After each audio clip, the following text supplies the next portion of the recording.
जब खेत को खाए तो रखवाली कौन करे, नेपाल का हाल वही है। आखिर चीन की शक्तियों के आगे नेपाल में प्रचंड भी झुक गए हैं। वहीं जापान और भारत ने चीन पर लिया ताबड़तोड़ एक्शन, लेकिन अमेरिका की तरफ से अभी सिर्फ बातें ही सामने आ रही हैं। जापान की कार्रवाई से बौखलाया चीन जापान में अब कर रहा है ऐसा कुछ जो कि चिंता में डालने वाली बात है। और सबसे बड़ी बात, आखिर तुर्की के अदोरगन ने क्यों खरीदी S-400?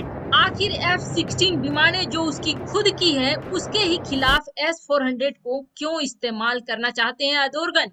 आइए जानते हैं इन खबरों को विस्तार से।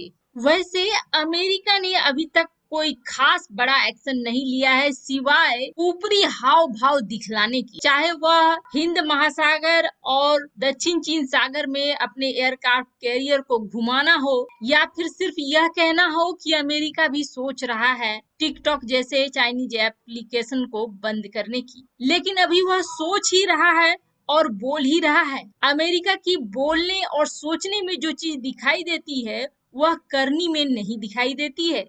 यानी कि कथनी और करनी में इस वक्त बहुत अंतर नजर आ रहा है। लेकिन उसकी जगह पे भारत और जापान को ले तो इनकी कथनी और करनी अमेरिका की कथनी और करनी से कहीं आगे जाकर है। चीन पर ये बड़े बड़े एक्शन ले रहे हैं।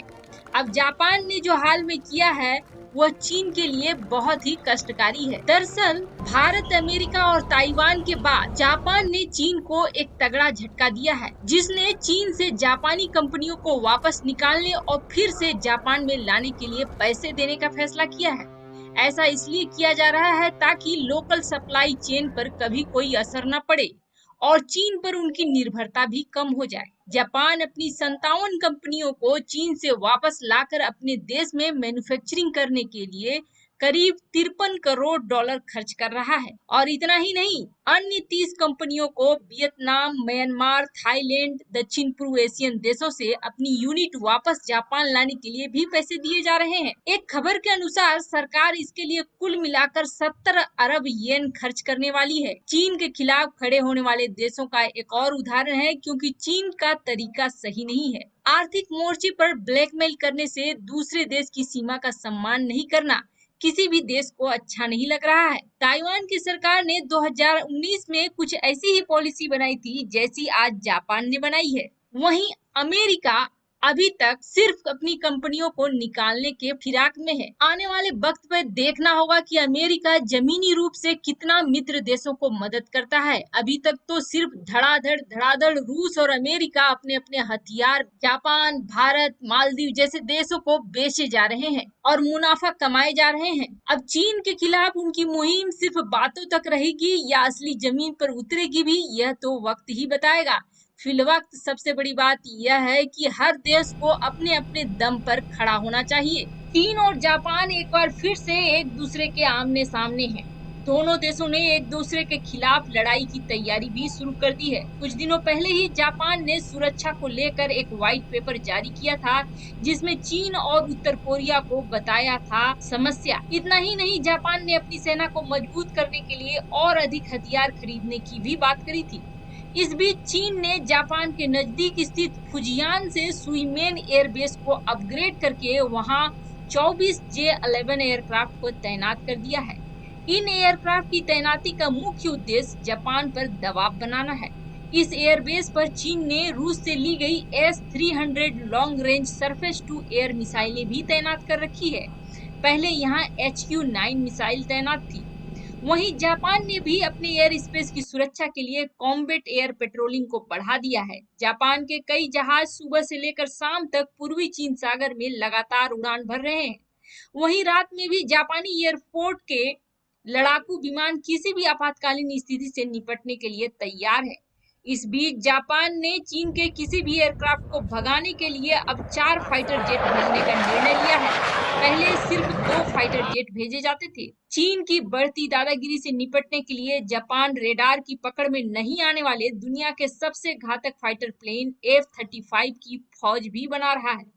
अमेरिका के विदेश मंत्रालय ने 5वीं पीढ़ी के 105 F-35 स्टील्थ फाइटर जेट की बिक्री की अनुमति दे दी है।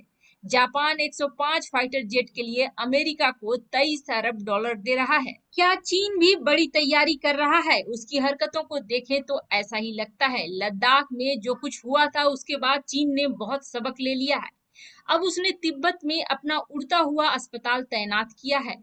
इस उड़ते अस्पताल की मदद से चीन सीमा से अपने कई किलोमीटर दूर स्थित अस्पतालों तक के लिए एक रास्ता बना रहा है। ऐसा माना जा रहा है कि चीन को अब डर लग रहा है कि अगर भारत के साथ संघर्ष होता है तो उसे मेडिकल सहायता के लिए तुरंत जरूरत पड़ सकती है। दरअसल भारत की सीमा से सटे कई इलाके में चीनी सेना की स्वास्थ्य सुविधाएं बहुत खराब हैं और उसे मजबूरन Y9 मेडिकल एयरक्राफ्ट को तैनात करना पड़ रहा है। इस प्लेन का मकसद ऊंचाई वाले इलाकों, खास तौर पर भारतीय सीमा पर स्वास्थ्य सुविधाओं को बेहतर बनाना है।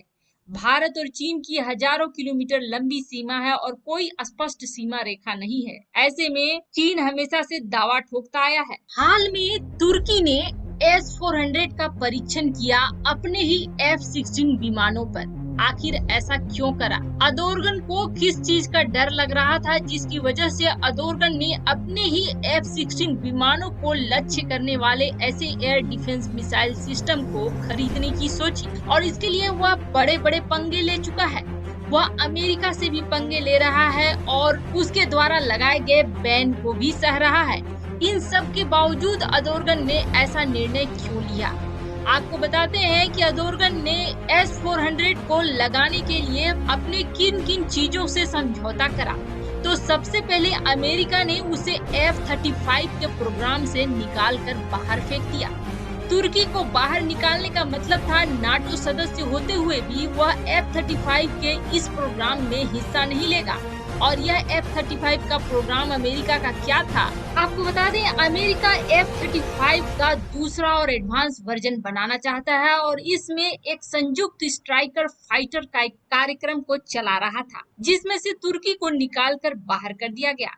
कार्यक्रम में F-35 लाइटनिंग 2 को विकसित करने का इरादा था, जो कि US F-16, A-10, AV-8B और ब्रिटिश हैरियर GR-7, GR-9 सहित कई अन्य सामरिक विमानों की जगह ले लेता। America, Britain, Italy, Canada, Australia, तुर्की के अलावा नीदरलैंड, डेनमार्क और नॉर्वे इस कार्यक्रम का हिस्सा है। अब अमेरिका ज्यादा पैसा लगाने को तैयार है, लेकिन तुर्की को इसमें शामिल नहीं करना चाहता है, क्योंकि अमेरिका की सोच है कि F-35 के टेक्नोलॉजी को समझकर रूस S-400 के कॉम्बिनेशन के साथ कुछ ऐसा बना सकता है जो कि अमेरिका के लिए बड़ी समस्या खड़ा कर सकता है। ऐसे में अमेरिका ने तुर्की को बाहर तो निकाल दिया, लेकिन ऐसा कहा जा रहा है कि राष्ट्रपति डोनाल्ड ट्रंप के साथ उसके व्यक्तिगत संबंध काफी अच्छे हैं, जिसकी वजह से तुर्की पर अभी तक प्रतिबंध लगे नहीं है, सिर्फ बोले गए हैं प्रतिबंध लगाने के।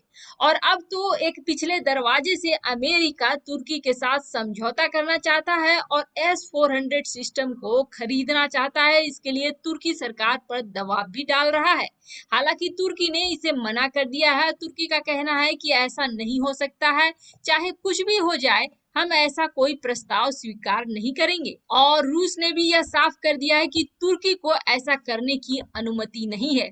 अगर ऐसा कुछ भी करता है तो तुर्की को बताना होगा रूस को कि वह ऐसा कुछ कर रहा है, अनुमति लेनी पड़ेगी। अब बात यह उठती है कि आखिर अपने ही विमान के लिए ऐसी क्या जरूरत पड़ गई अदोर्गन को कि उसने यह मिसाइलें खरीदी। तो आपको बता दें, विशेषज्ञों का कहना है कि अदोर्गन ने इसे खास मकसद के लिए खरीदा है। उनका कहना है कि यह एक और तख्ता पलट की कोशिश में अपने आप को बचाने के लिए है, क्योंकि अगर अदोर्गन की तख्ता पलट होती है तो F-16 फाइटर जेट्स का इस्तेमाल हो सकता है। इसी से बचने के लिए अदोर्गन ने S-400 को खरीदा भी है और एक्टिवेट भी कर दिया है, क्योंकि इतिहास गवाह है 2016 में अंकारा पर तुर्की वायुसेना ने F-16S का उपयोग किया था, जिसमें तुर्की संसद भी शामिल थी। आपको बता दें, तुर्की ने S-400 को स्थापित किया है अंकारा में और इसके पीछे इतिहास यह है कि 2016 में अदोर्गन की तख्ता पलट की कोशिश की गई थी सैनिक के द्वारा,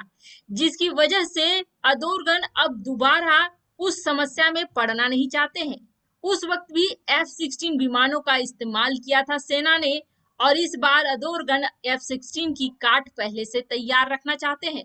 उस वक्त तुर्की का दुनिया से संपर्क टूट गया था। तुर्की के इस्तांबुल शहर में एयरपोर्ट बंद कर दिया गया था और सभी अंतरराष्ट्रीय उड़ानों को रद्द कर दिया गया था। यूरोप को जोड़ने वाला पुल बास्फोरस और फातिया पुलों को भी बंद कर दिया गया था। तुर्की में तख्ता पलट का इतिहास 1960 से ही चलता आ रहा है। इससे पहले भी तुर्की तख्ता पलट और सत्ता की अस्थिरता का गवाह रह चुका है। हालांकि सेना अब तक 3 बार तख्ता पलट करने की कोशिश में सफल भी रही है।